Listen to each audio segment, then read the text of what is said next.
placer tenerte hoy aquí en esta mesa. Bueno, primero de todo, pues muchas gracias a todas por acompañarnos en esta segunda jornada del Seminario Internacional Migraciones Ambientales y Ciudades y en concreto pues en esta mesa titulada Degradación ambiental y desplazamiento forzado, experiencias y resistencias desde las comunidades. Me presento brevemente. Yo soy Constanza Esquintelles, soy la coordinadora del área de incidencia política y social de la Comisión Catalana de Acción por el Refugio, que es una organización que trabaja para defender los derechos de las personas migrantes y refugiadas aquí en Cataluña, desde la atención directa como también desde la incidencia política.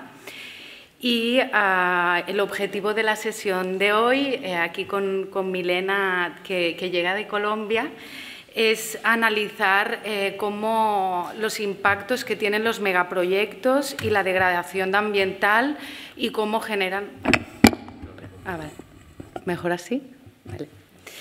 Entonces, bueno, como comentaba un poco, el objetivo de la sesión de hoy es poder analizar cómo la degradación ambiental y los megaproyectos generan desplazamientos forzados a partir de un caso concreto, que es el de Colombia y el de Proyecto de Hidroituango.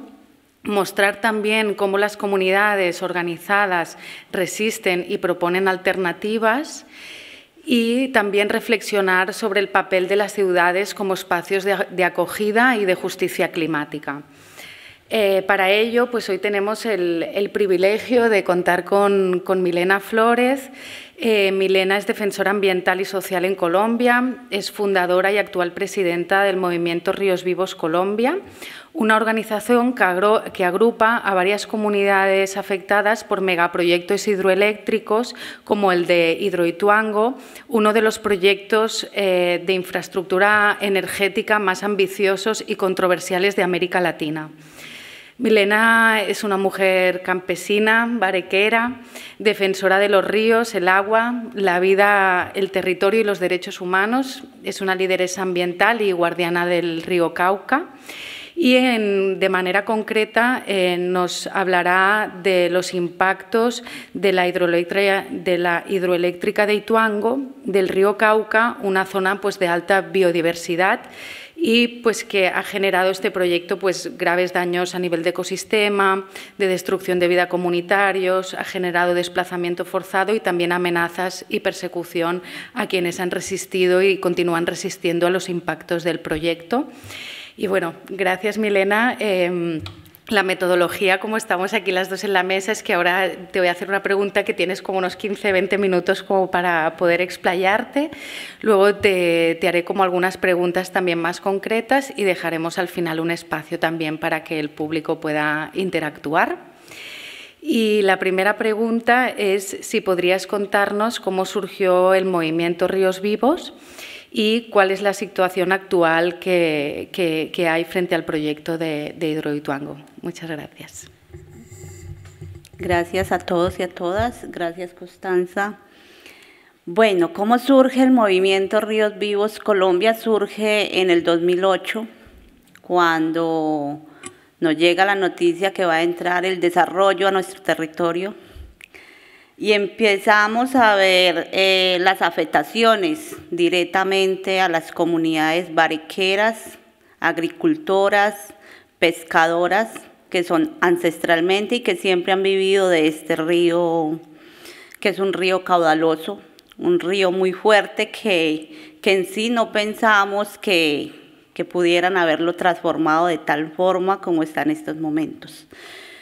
Cuando se empieza la degradación, tumbaron la montaña, empezaron a entrar maquinaria, pues empezaron a ver esos impactos a las comunidades ancestrales que vivíamos ahí, y de eso depende que empecemos a organizarnos qué es lo que está pasando y cómo vamos a hacer para defendernos.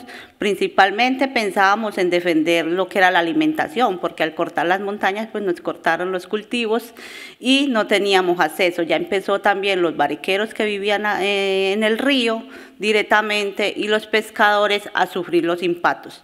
Impactos como cuáles entraron los desalojos forzosos, que entraban con toda la militarización energética, porque pusieron varios batallones energéticos en el territorio para poder así oprimir las comunidades que vivían del bariqueo y la pesca. Utilizaron la declaración del instrumento público, lo utilizaron para poder hacer así un megaproyecto de esta envergadura, pero no solamente en ese momento cuando llegó Hidroituango teníamos ya algunas afectaciones, sino que no entendíamos el por qué hubo tantos desplazamientos forzosos, tantos desalojos, tantas masacres, porque hubieron más de 2.600 masacres en todo el territorio y aún no lo entendíamos, solamente entendíamos lo que estaba pasando en ese momento. Incluso muchos de las comunidades decían sí, llegó el desarrollo, pero no entendíamos el desarrollo para quién y para qué. Empezaron a cortar árboles, en nuestro territorio cortaron más de 4.500 hectáreas de bosque seco tropical. Los desalojos, el último desalojo fue en el 2015, donde nos metieron más de 2.000 personas del ESMAD, la policía, el ejército, a sacar a 83 familias que estaban en una de las playas. Ahí fue donde empezamos nosotros, bueno, a organizarnos como asociaciones defensoras, porque estábamos como grupitos y no sabíamos. Entonces, ya ahora nos caracterizamos por asociaciones víctimas de proyectos en los territorios. Fue tan horrible esos desalojos porque gente que se enfermó, gente que se herniaba cargando lo poquito que tenía, nos quemaron los cambuches que para nosotros eran nuestras casas. En el río no necesitábamos energía, no hubiera pasado lo que pasó esta semana acá en Barcelona, que la gente que no sabía qué hacer, allá no teníamos energía, allá no pagábamos energía, allá teníamos el agua potable, allá teníamos el pescado, allá teníamos el bariqueo, que es la extracción de oro, entonces ahí teníamos la plata, o sea, éramos autónomos totalmente, sembrábamos nuestra propia comida. Entonces, cuando empieza a llegar esa la transformación de ese megaproyecto en nuestras vidas, sí, se siente. Fue una transformación a nuestras vidas, acabaron con la misma vida al cortar la fluidez del río, cortaron que el sedimento bajara, se alimentaran las familias aguas abajo, pero aguas arriba no la inundaron, son más de 75 kilómetros inundados. De agua, más aguas abajo que también tienen esa afectación que nunca reconocieron, no hicieron una consulta pública, sino que llegaron imponiendo ese megaproyecto porque supuestamente necesitábamos la energía. Después de eso dijimos, ¿la energía para qué y para quién? Cuando empezamos a ver que habían muchas concesiones mineras en el territorio y que eso también se ha propasado lo del conflicto armado en el territorio porque están la disputa entre varios grupos para poderse quedar con ese mismo territorio que ya ha sido tan afectado por el proyecto, porque no solamente es la vida económica de las comunidades, sino la vida social, porque no es lo mismo yo vivir, Constanza, en una comunidad donde todos me conocen, que si se me acaba una libre panela yo voy y la presto, a salir de mi territorio a decirle a quién présteme una libre panela que no tengo. O sea, es muy difícil salir de donde lo conocen a uno a una parte donde no lo conocen, donde uno es totalmente extraño. Los caminos nos los dañaron, los puentes los inundaron, las comunidades no tienen por dónde pasar. Para poder pasar hay que decirle a EPM, Hidroituango, hay una persona enferma, pero no es a la hora que uno quiera salir como salía antes. Ya toca avisarles, si pueden pasarlos. Si hay una mujer en parto, pues toca decirle, tranquilo, mañana que sea a las 8 de la mañana podemos ir al médico. Si hay un picado de culebra, pues igual. Si hay una amenaza inminente que toque salir, pues no se puede salir porque no hay esas formas de salir. Y fuera de eso, donde hay posibilidad de pasar que no hay agua, pues nos privatizan el territorio poniéndole rejas rejas porque supuestamente es un territorio privado y que es de ellos y ya nosotros somos los que estamos invadiendo ese territorio. Y ahí donde empieza a echarnos la fuerza pública, ya no podemos trabajar, pues ya se acabó el oro porque no hay sedimentación, pero cuando se podía trabajar siguieron con los desalojos forzosos porque la simetría de poder que tienen estos megaproyectos y esas empresas son muchas.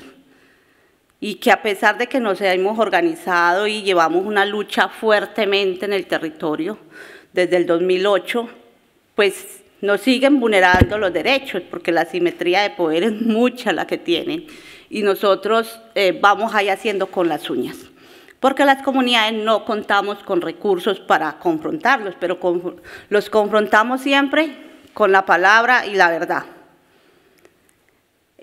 La mayoría de nuestro movimiento son personas analfabetas, que no tienen estudio, pero tienen toda la sabiduría del mundo en la memoria y la cultura ancestral que ha dejado nuestros antepasados, porque también somos de una comunidad que antes eran los nutaves indígenas en el territorio, pero que también nos sacaron de ahí, nos cambiaron nuestra forma de vida y se nos va olvidando quiénes somos. Y eso es lo que pretenden los megaproyectos ahora, que nosotros olvidemos nuestra historia, olvidemos nuestra cultura, olvidemos de dónde somos y quiénes somos, porque al llegar el proyecto van cambiando todo el paisajismo, a lo último se nos olvida hasta dónde era nuestra casa, porque ya no lo recordamos. Y si hablamos de las futuras generaciones, pues no tienen esa memoria y esa historia. Igual ya la tecnología nos ha invadido tanto que mantienen más pegados viendo Tito que viendo la propia historia de sus raíces. Entonces nos van cambiando tanto que se nos olvida incluso hasta las mentiras que ellos nos dicen, empezamos a replicarla, a decir, es verdad, lo que nos están haciendo es un favor, ¿cierto? Cuando hemos vivido todos esos impactos acumulados que hay desde el 2000, desde que empezaron los primeros estudios, porque empezaron en los 68, y ahí cuando empezaron todas esas masacres. Y se nos olvida quién fue el victimario, quién fue el que nos hizo el daño. Y entonces ya vienen ellos como si fueran los salvadores a decir, por este megaproyecto, ustedes nos inundan, por este megaproyecto les damos trabajo y ustedes tienen con qué comer.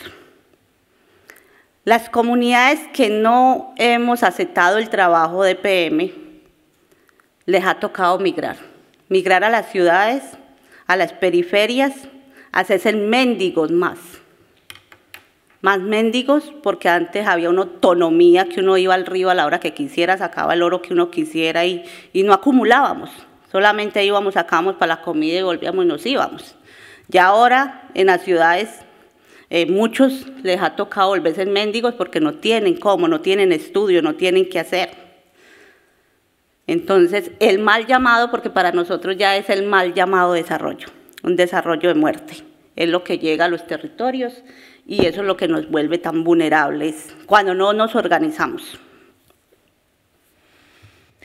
Gracias, Milena, y por este principal, ¿no?, como arroyo de explicar un poco el contexto. Has contado también pues ya algunos impactos ancestrales y territoriales, ¿no?, que ha habido y que ha habido en las afectaciones de la vida cotidiana, ¿no?, y también has explicado, ¿no?, qué transformaciones habéis visto también en el modo de vida, en vuestra relación con el río y la tierra. ¿Podrías contar un poquito más, que decías los barequeros, y podrías explicar un poco más cuál era, ¿no?, el modo de vida y la relación con el río y cuál es la situación actual, que ya está implementado el megaproyecto, ya está en el territorio, ya está una parte funcionando? ¿Cómo está sobreviviendo la gente, ¿no?, ante esta situación? Bueno, el río para nosotros era todo. El río es vida. Para nosotros los barequeros y pescadores ancestrales, el río bajaba incluso el mercado, porque uno siempre iba a los remanses e encontraba las naranjas, encontraba ropa, encontraba juguetes. No era raro que usted viera un barequero con una chancla roja y la otra azul y al revés. Eso es ser un bariquero.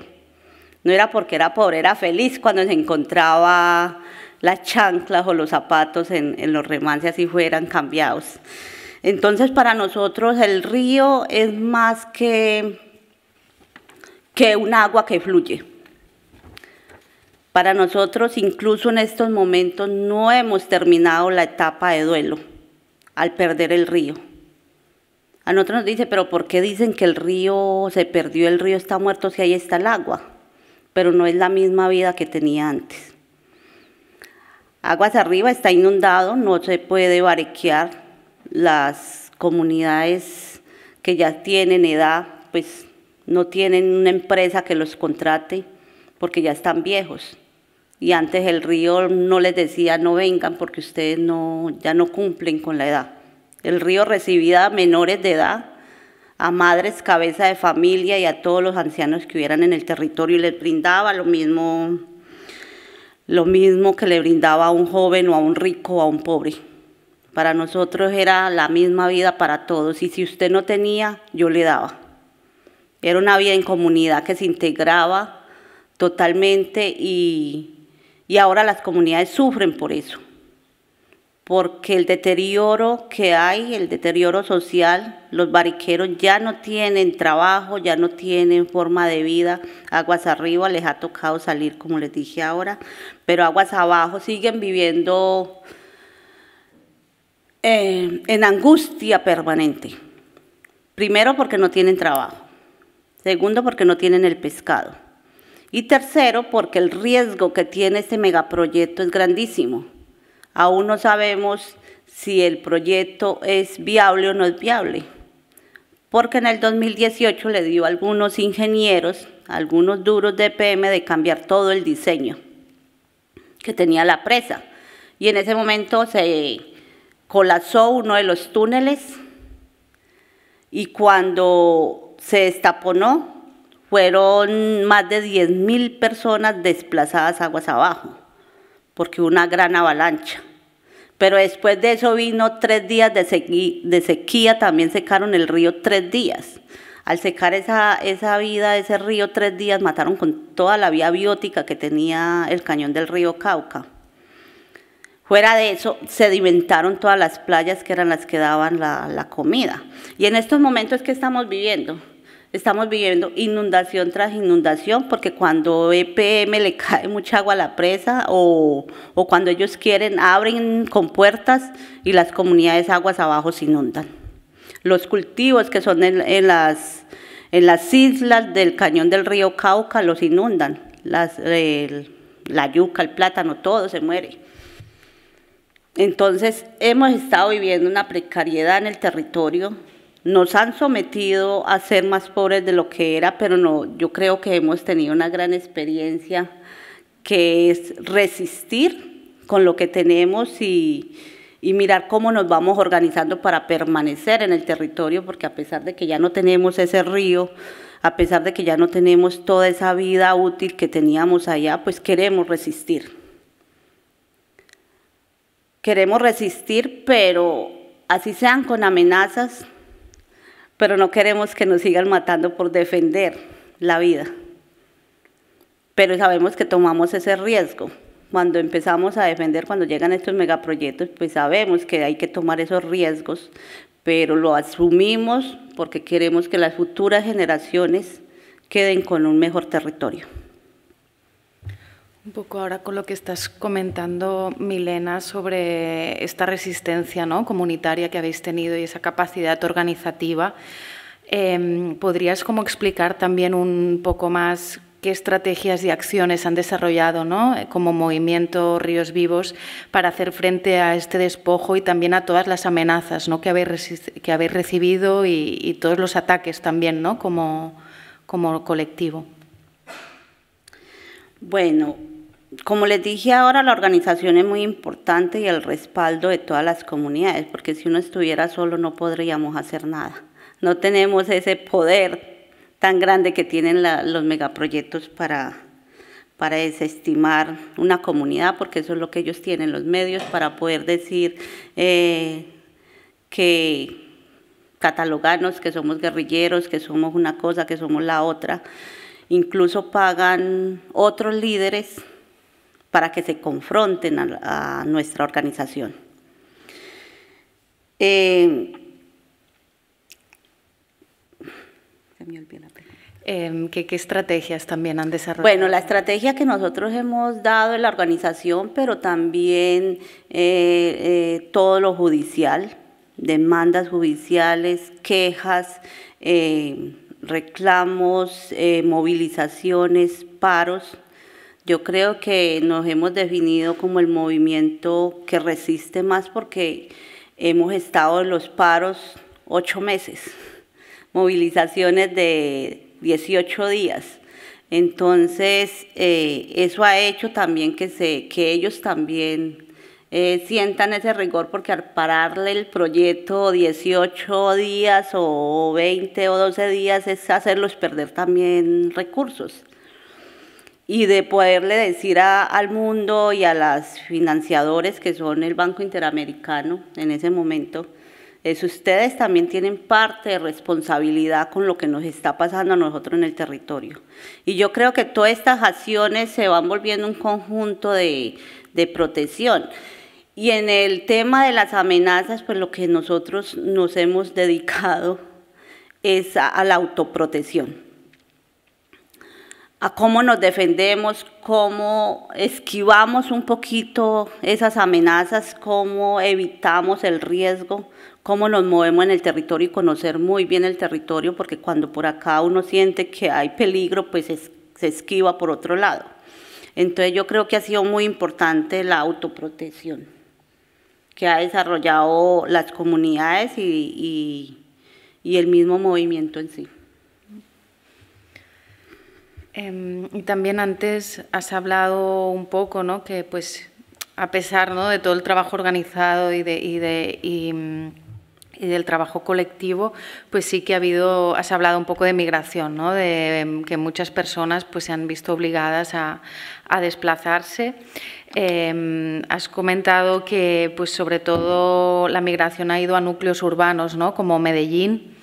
No sé si podrías también comentar un poco si esta migración ha estado en Medellín, si continúa habiendo mucha gente desplazada que no ha podido regresar, y si ha habido también casos de migración internacional, ¿no?, gente que ha tenido que desplazarse incluso fuera del país, teniendo en cuenta también que Colombia pues es uno, ¿no?, aquí en España pues son de los principales, ¿no?, país que solicita protección internacional, y cómo también se establece esa conexión, ¿no?, también con los impactos ambientales.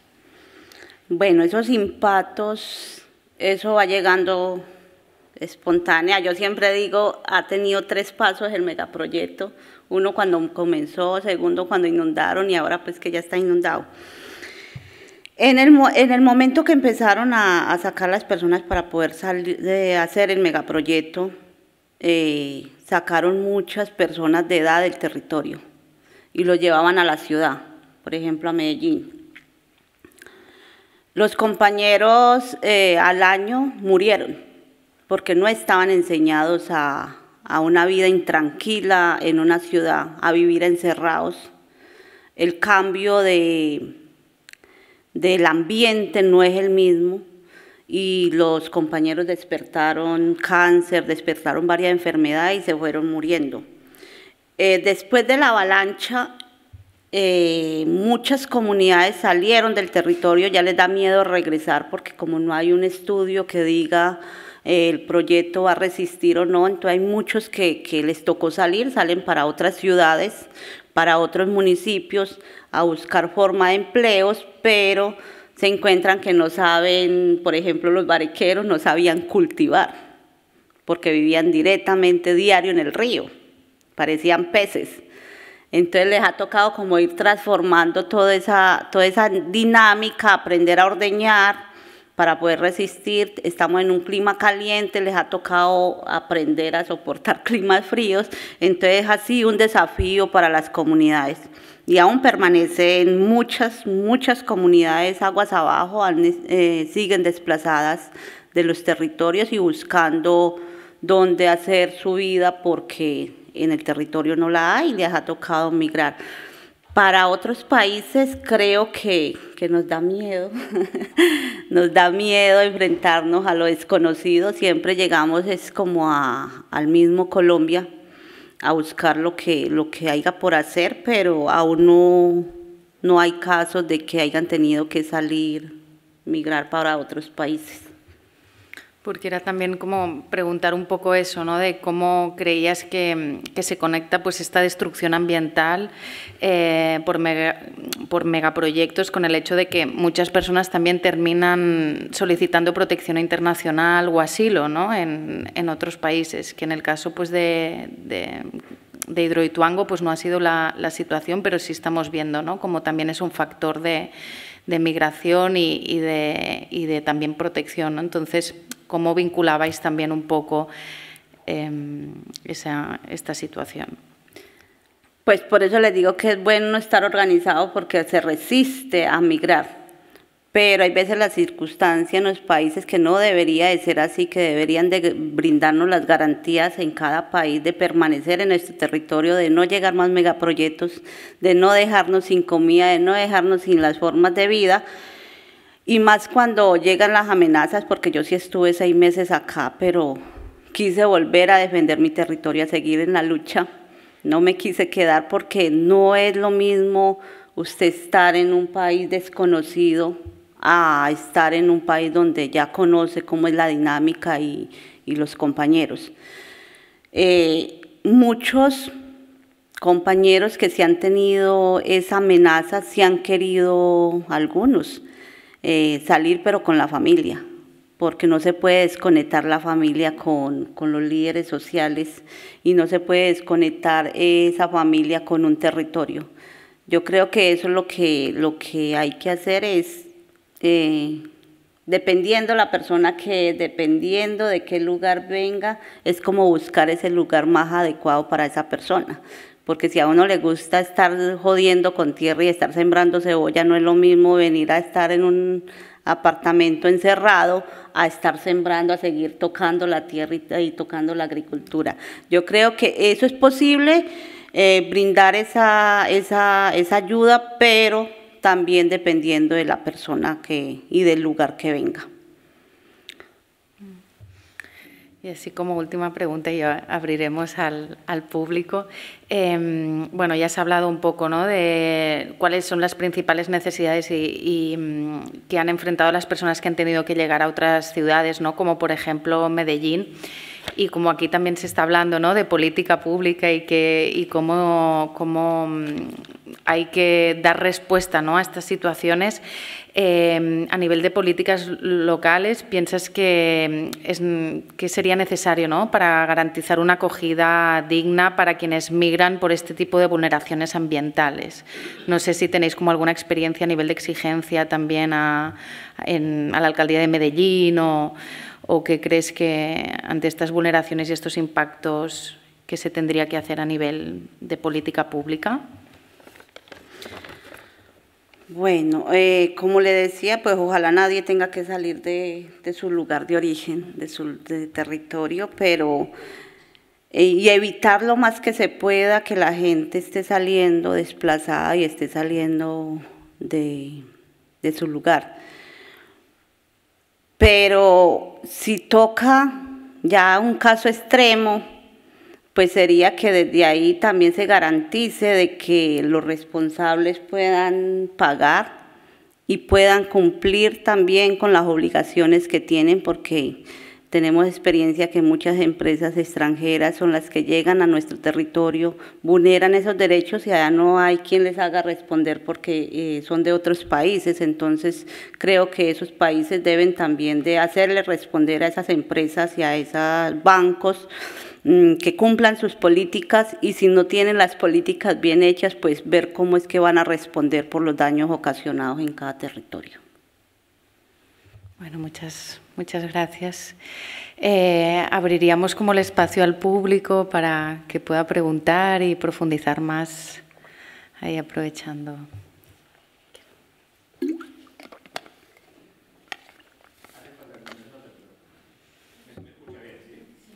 Por la por la grabación arriba.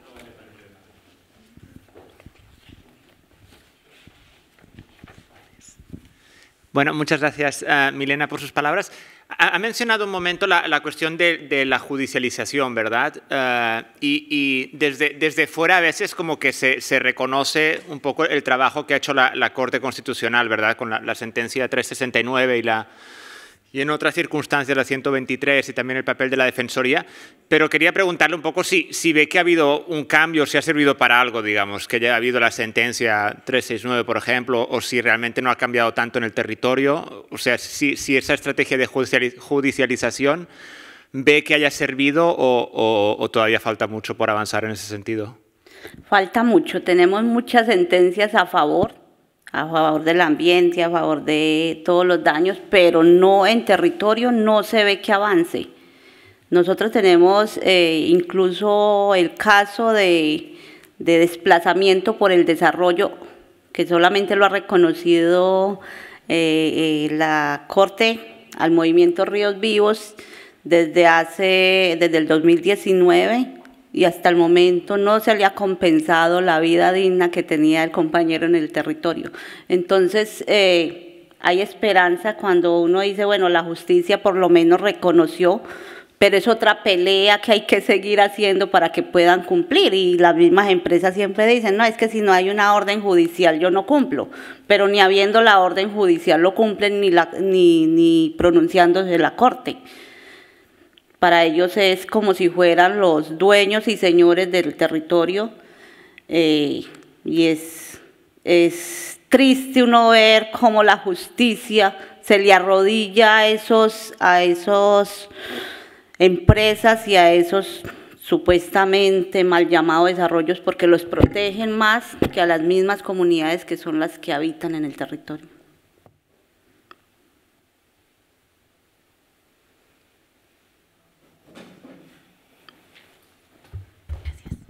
Bueno, Milena, muchas gracias. Un honor también que formes parte de este congreso y escucharte.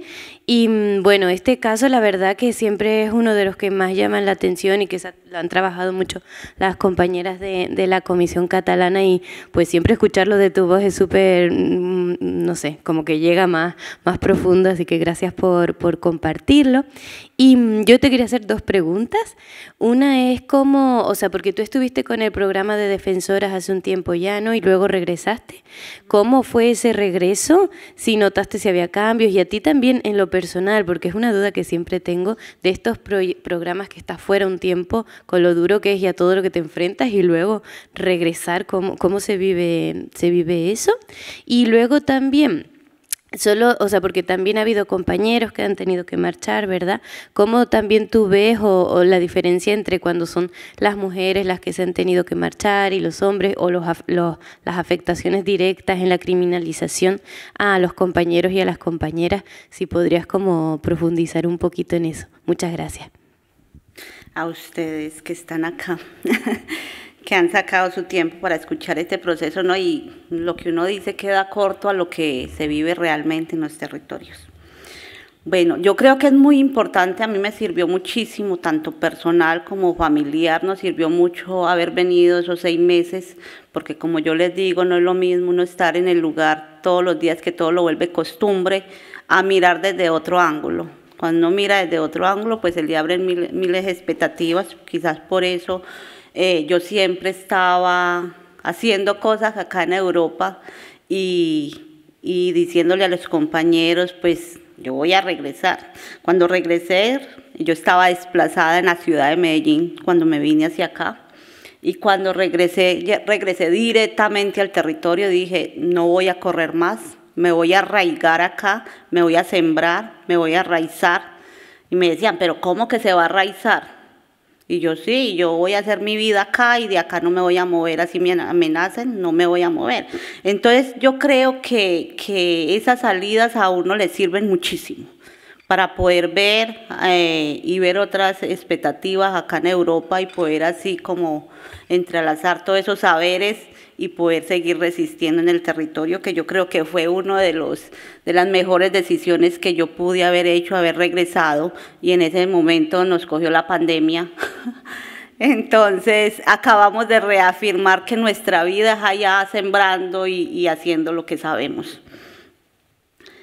En el tema de la mujer y el hombre, pues las mujeres siempre llevamos el peso más cargado, que no deberíamos de ser porque supuestamente nos creen indefensas los hombres, pero la que cargamos con los hijos, los que cargamos con la comunidad, los que cargamos con la vida misma de uno, es uno. Y en el proyecto se pudo evidenciar mucho que el tema de género, incluso el Banco Interamericano desconoció el tema de género completamente, que en estos momentos están reformulando las políticas del Banco Interamericano porque nunca nos tuvieron en cuenta. Y el movimiento Ríos Vivos ha estado ahí como dando esos pasos para que se vayan cambiando esas formas que los bancos tienen de... Entonces, el proyecto siempre hacía es, yo negocio, pero con el hombre. Las mujeres no nos veían, las mujeres solamente estaban para la prostitución, para cuidar los hijos, el hombre se iba a trabajar a la empresa, por allá se conseguía otra mujer y la mujer tenía que estar en la casa cuidando a su hijo y viendo a ver cómo iban a sobrevivir porque ya no tenían esposo. Entonces fue un deterioro familiar que también hacen esas empresas que tampoco lo tienen como una afectación.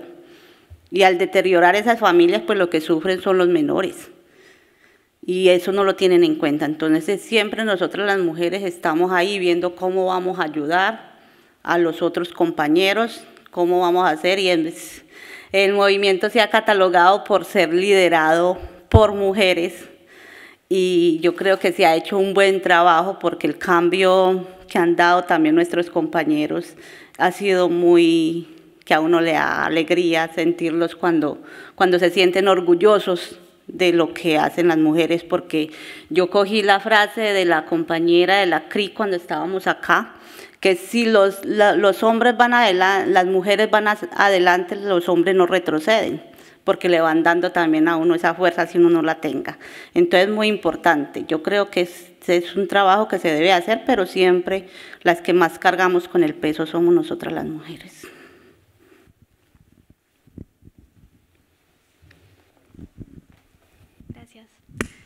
Hola, gracias. Dos preguntas, o bueno, una pregunta. Los PEDET y la elaboración pues, de los PEDET y de los planes integrales de gestión de cambio climático en Antioquia, ¿han marcado un antes y un después en el territorio y las comunidades? ¿O ha sido pues, más de proceso participativo democrático que se tiene que hacer para su elaboración que tenga un efecto, que un efecto real sobre el territorio? Bueno, eso también nos ha marcado mucho EPM, porque en muchas partes donde está el proyecto, pues no entran estos programas, porque dicen, no, la responsabilidad la tiene el proyecto, no el Estado en sí. Entonces eso también nos ha dificultado a nosotros mucho que estos programas entren al territorio. Incluso nosotros tenemos la sentencia del río Cauca, que es como sujeto de derecho. Nosotros somos guardianes, yo soy guardiana del río Cauca, y para poder mitigar, compensar o reparar un poquito el daño ambiental que han habido, Aguas Arriba no lo hacen porque le toca a EPM, y EPM tampoco lo hace. Entonces ha sido un problema también los megaproyectos para que los programas puedan entrar al territorio.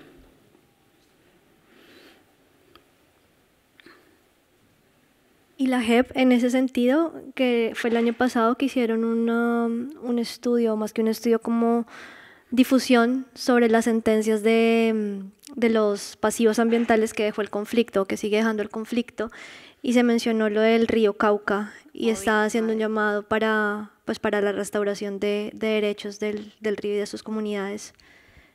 ¿Ha habido como alguna participación importante de la JEP? Bueno, sí hay una sentencia a favor del movimiento Ríos Vivos con medidas cautelares para recuperación de los cuerpos fósiles que hay aún en el cañón, que nosotros hemos estado ahí insistiendo en eso. Se hizo la prospección donde se evidenció de que sí habían cuerpos, pero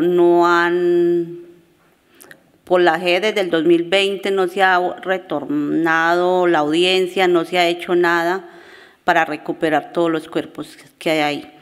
Lo único que avanzó fue que declararan el río Cauca como víctima del conflicto armado, pero no solamente necesitamos que eso quede en papeles, nosotros necesitamos es que se haga algo para la recuperación de toda la pérdida ambiental y social que hubo en el territorio.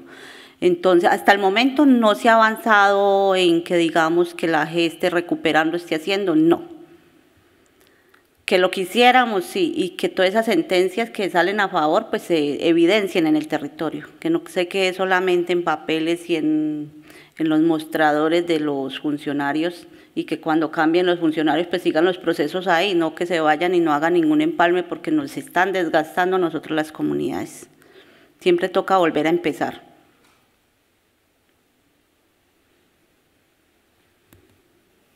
¿Hay más preguntas del público?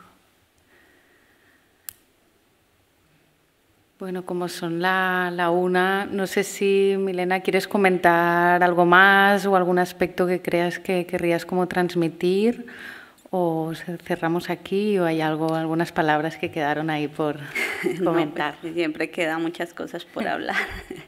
No, decirles, compañeros, que ustedes acá tienen la oportunidad, tienen la voz para ayudarnos a alzar la voz a nosotros, porque si nosotros sentimos el respaldo de otros, pues vamos a poder ir resistiendo en ese territorio que no queremos dejar, que queremos que sea un territorio libre, porque sí, seguimos diciendo, a pesar de que nos dicen que estamos locos, que desmantelar Hidroituango es una locura. Pero es que si no se desmantela con la verdad, no se desmantela, puede que se desmantele sola y hay una tragedia peor. La semana pasada hay fuertes inviernos en Colombia. El cambio climático nos está afectando no horrible en toda parte, en las ciudades, en todo, porque no se había visto que Medellín se inundara tanto como está inundada esta semana. Y en el territorio, la semana antepasada hubo un invierno horrible, que la misma empresa estaba preocupada porque bajaban 4.500 metros cúbicos por segundo. Y supuestamente en la licencia ambiental el diseño del proyecto está diseñado para 5.000 metros cúbicos por segundo. Entonces era una gran preocupación que había tanto aguas arriba como aguas abajo, y porque no tenemos el estudio donde se diga que el macizo rocoso se iba a aguantar con lo que sea. Y ahí tenemos la gran variable de que el río Cauca es un río caudaloso y está bajando diariamente mucho sedimento. Y entonces ahí está el peso del agua, el peso del sedimento y todas esas transformaciones que aún no alcanzamos a entender y que no nos dan explicación. Entonces desmantelar Hidroituango, ojalá pudiéramos tener el río y pudiéramos volver a la vida misma que teníamos antes, pero sino que se empiece a decir la verdad, por qué las masacres, por qué desplazaron tanta gente del territorio y por qué le cambiaron los diseños a Hidroituango, que también hubieron ya 3 imputaciones a altos directivos por haber cambiado los diseños. Yo creo que ya agradecerles a todos, decirles también, hacerle la propaganda al Café Ríos Vivos, que es con lo que nosotros nos sostenemos, y los bolsos aquí los tengo mi bolso, ahorita los saco a 15 euros, que eso ayudaría pues para aportar a nosotros seguir resistiendo esta lucha. Muchas gracias.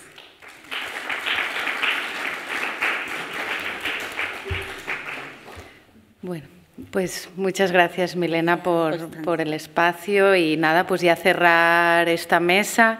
Ayer comentaban en una mesa en la tarde de que el clima, los desastres, el cambio climático y la degradación, que al final no son causas naturales, sino que son económicas y provocadas por las personas, ¿no? Entonces, bueno, también con todo lo que se ha hablado estos días, pues ver cómo también esos impactos y esa degradación, hay un megaproyecto, hay personas, hay responsables, y es muy importante pues continuar poniendo el foco y denunciando esta situación, y sobre todo visibilizando esas vulneraciones de derechos humanos que muchas veces no nos llega aquí, ¿no? A megaproyectos, pero no sabemos todos los impactos que hay a nivel de derechos humanos.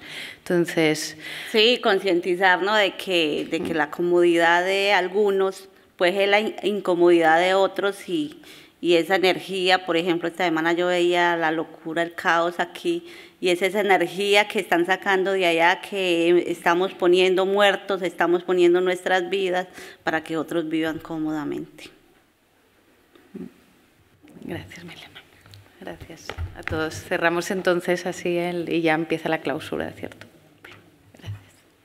Ya nos vamos.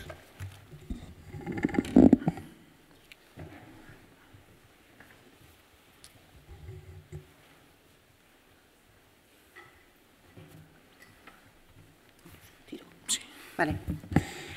Muy bien, pues muchísimas gracias. Es para nosotros como Ayuntamiento de Barcelona y en mi caso para mí como comisionada de Acción Social, la verdad es que es un honor poder cerrar estos 2 días de trabajo y de reflexiones. Yo creo que yo finalmente he podido escuchar esta última parte y solo escuchar ya esta última parte.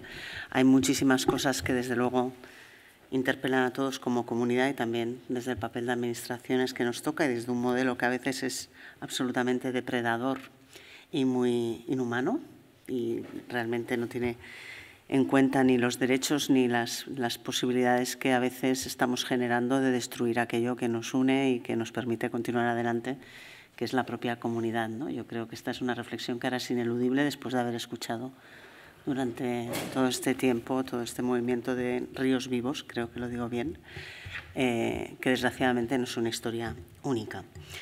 Yo es compartir con vosotros algunas reflexiones como Ayuntamiento de Barcelona, como Ciudad de Barcelona. Creo que hay una primera consideración que es ineludible y es también podernos interrogar, y creo que es algo que se ha ido haciendo estos 2 días, sobre si podemos hablar o no de esta categoría de condición de refugiado o refugiada climático. Yo creo que este es un interrogante que no es meramente conceptual, porque al final los conceptos generan modelos, generan políticas, ¿no? Y permiten también posibilidades de actuación.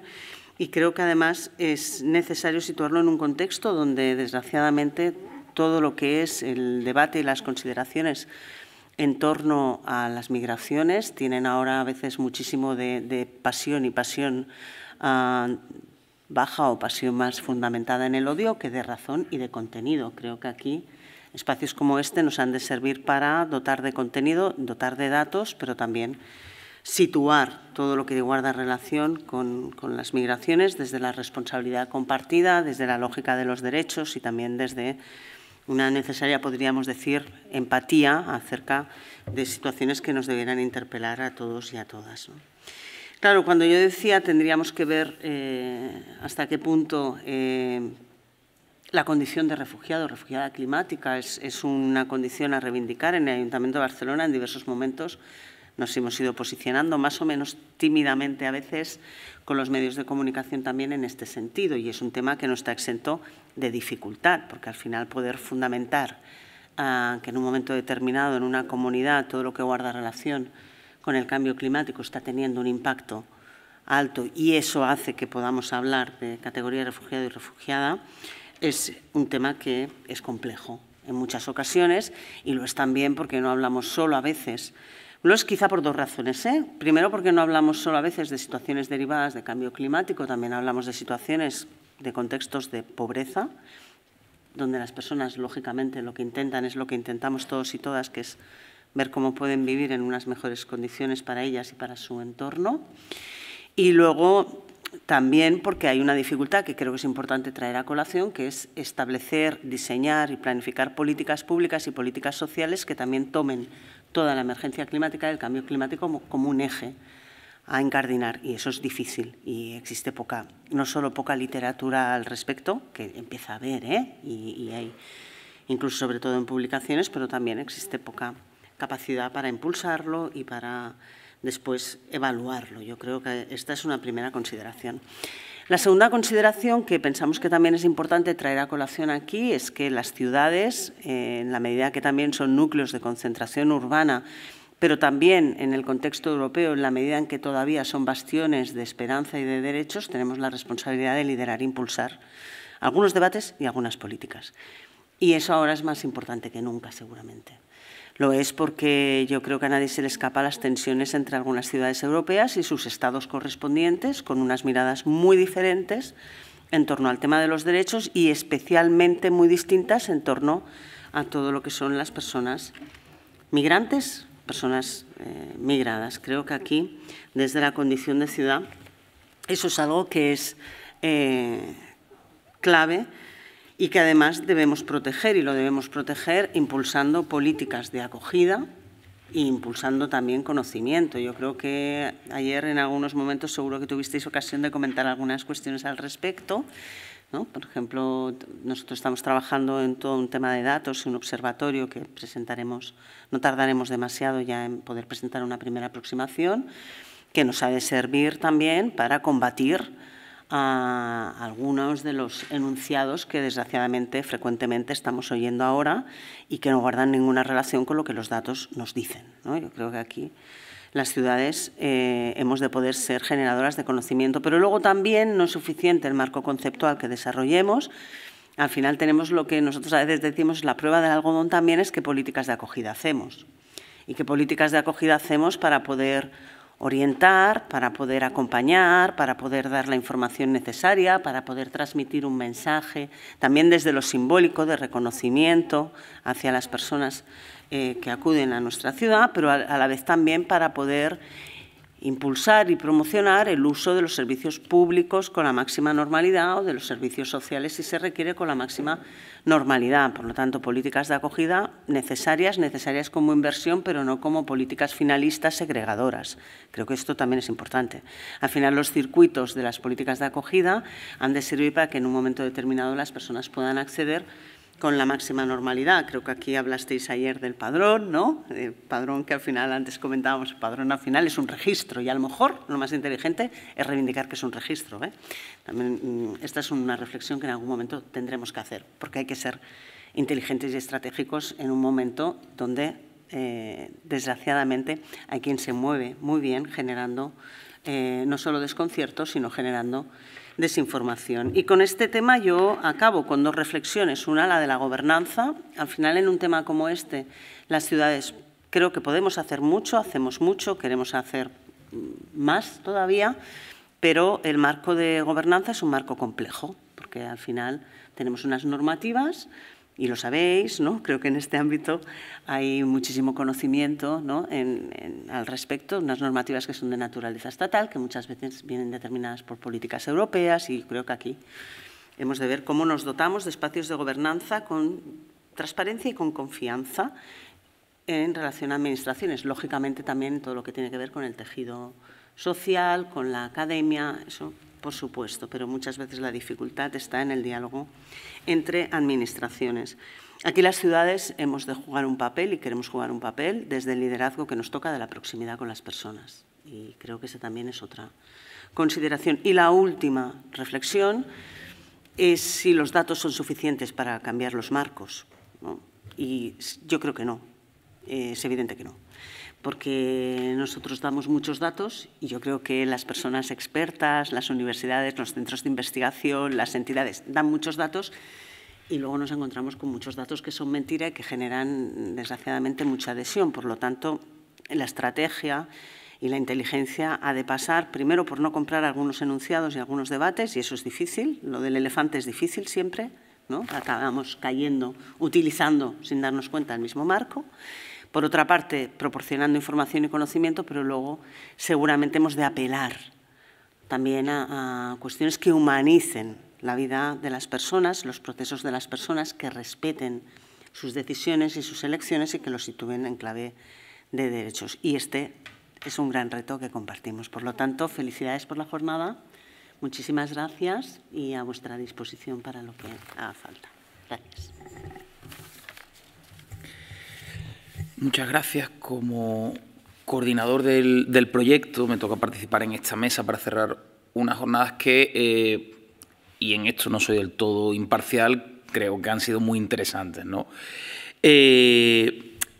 Desde la organización nos sentimos ciertamente muy satisfechos por el contenido y la calidad de las ponencias y el debate que ha surgido. No podíamos tener mejor colofón que el que hemos tenido con la participación de Milena, compartiendo su experiencia, y de la comunidad que forma parte en Movimiento Ríos Vivos. Por eso, en primer lugar, yo quisiera empezar expresando mi agradecimiento, por una parte, a todas las personas que habéis asistido y, por supuesto, a las y los ponentes de este día y medio que hemos tenido de intervenciones. También quiero, por supuesto, agradecer al personal del Centro de Cultura Contemporánea de Barcelona por habernos apoyado en la ejecución de las jornadas, al equipo de traducción que ha hecho posible seguir estas jornadas, especialmente la mesa de esta mañana, que era una mesa bilingüe. Y, por mi parte, como coordinador, también el agradecimiento al equipo humano que ha hecho posible, especialmente Clara, que se ha tenido que ir, Bea, a Ina y también a Claudio y a Cata, que han estado por aquí, dándole refuerzo comunicativo para que las jornadas no finalicen hoy, sino que sigan proyectándose en las redes y en otros espacios los próximos días. Realmente el reto del proyecto y, por tanto, de las jornadas era un reto realmente interesante y también un reto grande. Por una parte, porque se unen en el proyecto algunas de las cuestiones que están ahora mismo, que resultan más relevantes en nuestro tiempo, ¿no? Cambio climático, los efectos del cambio climático, la movilidad humana, las migraciones, el desarrollo sostenible, el crecimiento de las ciudades.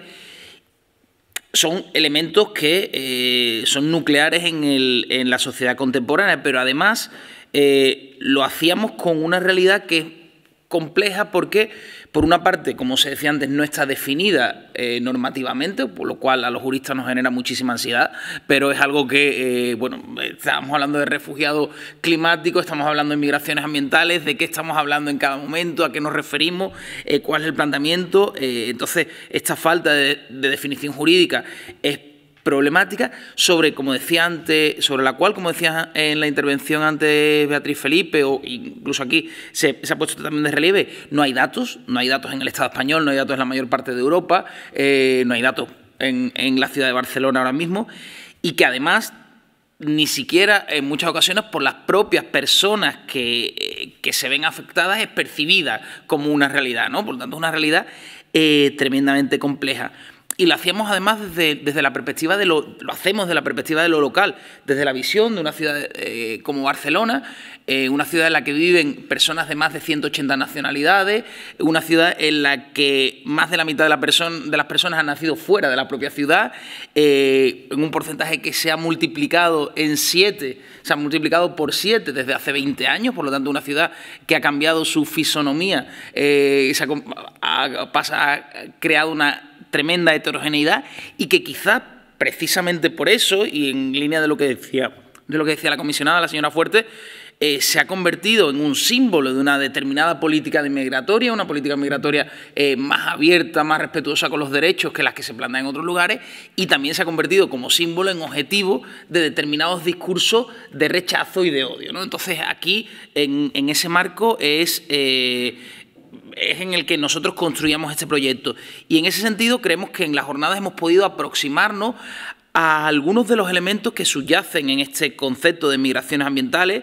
Se han visibilizado, por un lado, las paradojas que se plantean, también las aproximaciones que se realizan desde la academia y, por supuesto, lo que creíamos también más relevante, algunos de los proyectos que se desarrollan, que se ejecutan tanto desde el tercer sector como incluso desde algunas instituciones. En todo caso, nosotros queríamos cerrar agradeciendo, por supuesto, al Ayuntamiento de Barcelona el apoyo a este proyecto, por su presencia física hoy, y ayer, lo cual nos permite sentirnos arropados en el desarrollo, por la financiación que ha supuesto esto, y nuestra idea es seguir trabajando en esta línea, como lo venimos haciendo en el BAMAC, como lo hacemos con el Observatorio Naui, en el que de forma conjunta trabajamos CECAR, IDP y el CERMigración, y, si es posible, seguir trabajando con el Ayuntamiento de Barcelona para lograr, por una parte, dimensionar esta realidad en la ciudad, identificar a las personas adecuadas y poderle, que en el fondo es de lo que se trata, poderle ofrecer una respuesta adecuada a las necesidades que, por su condición de personas que han migrado por razones ambientales, puedan tener. Y ese es nuestro leitmotiv, y en eso trataremos de seguir. Muchas gracias. Gracias. Ahora, Bueno, hablar la última tiene desventajas y ventajas. La desventaja es que se ha dicho prácticamente todo, por lo cual podré aportar poquito. Y la ventaja es que puedo ser mucho más breve y la hora que es, pues todos lo vamos a agradecer.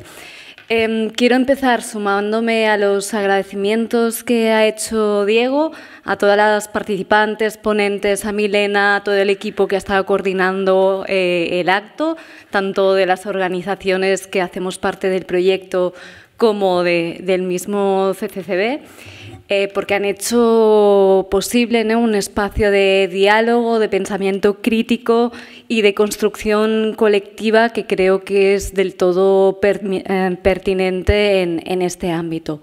Creo que el proyecto BAMAC parte de una premisa fundamental que han ido exponiendo los compañeros, que es que las metrópolis no son meros centros de concentración urbana, sino que son sujetos políticos clave en torno a la acogida y protección de las personas desplazadas. Como actores de proximidad, como actores cercanos a la ciudadanía, pueden y deben ir más allá en torno a las medidas, ¿no?, de protección y acogida tal y como estaba mencionando, porque pueden sortear de un modo u otro las inercias estatales, ¿no?, que estamos viendo y los vacíos en torno al derecho internacional en el ámbito de las migraciones por cuestiones ambientales. Sobre todo en un mundo en donde estamos viendo que nos atraviesan múltiples retos que cada vez están más interconectados, pues migraciones, cambio climático, también todos los retos en torno, ¿no?, a la democracia que estamos viendo, ¿no?, con el retroceso en muchos de los países, en todas las latitudes, que esto creo que es importante poder subrayar. Y lo pueden hacer desde perspectivas innovadoras y basadas, ¿no?, en los derechos fundamentales de las personas, en este caso de las personas desplazadas. A lo largo de las jornadas creo que se han manifestado dos cuestiones fundamentales que nos vamos encontrando todas las personas que estamos seguramente en esta sala y que habéis mencionado. Por un lado está todas las dificultades que nos encontramos en torno al monitoreo, ¿no?, de estas cuestiones, también, ¿no?, a la sistematización de datos en torno a cuántas personas están desplazadas o son desplazadas a ciudades como a Barcelona por cuestiones ambientales y en este sentido, ¿no?, desde una pequeña contribución que hacemos como organización conjuntamente con la colaboración del CEDAT, del SER Migracions, del IDP, estamos trabajando, ¿no?, en la elaboración de una guía para detectar motivaciones climáticas, ambientales, lo haremos desde una perspectiva amplia, sobre aquellas personas que solicitan protección internacional, entendiendo que muchas veces entre los factores subyacentes, ¿no?, a la solicitud se encuentran primeras movilidades internas por cuestiones ambientales que luego se entremezclan entre otras muchas que hacen, ¿no?, que decidan salir del territorio y solicitar protección internacional. Por otro lado, creo que todas las participantes, ¿no?, instituciones participantes y organizaciones participantes en este proyecto, nos llevamos como deberes, ¿no?, seguir trabajando en red, seguir construyendo y seguir haciendo incidencia para pasar, ¿no?, de una teorización, ¿no?, una investigación que es del todo pertinente, pero debemos pasar a la acción y a la propuesta concreta para empezar a trabajar en políticas públicas concretas en las ciudades que permitan dar respuesta a esta casuística. También seguir trabajando, ¿no?, para visibilizar esta cuestión, porque muchas veces si no se menciona, si no se trabaja, no existe y esto es fundamental, pero como decía Milena, creo que también, ¿no?, tenemos que defender el derecho a migrar y defender el derecho a permanecer como una cuestión inexorable, ¿no?, a este ámbito.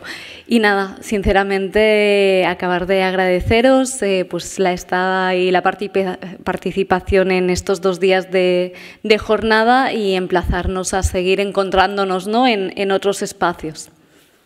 Gracias. Muy bien.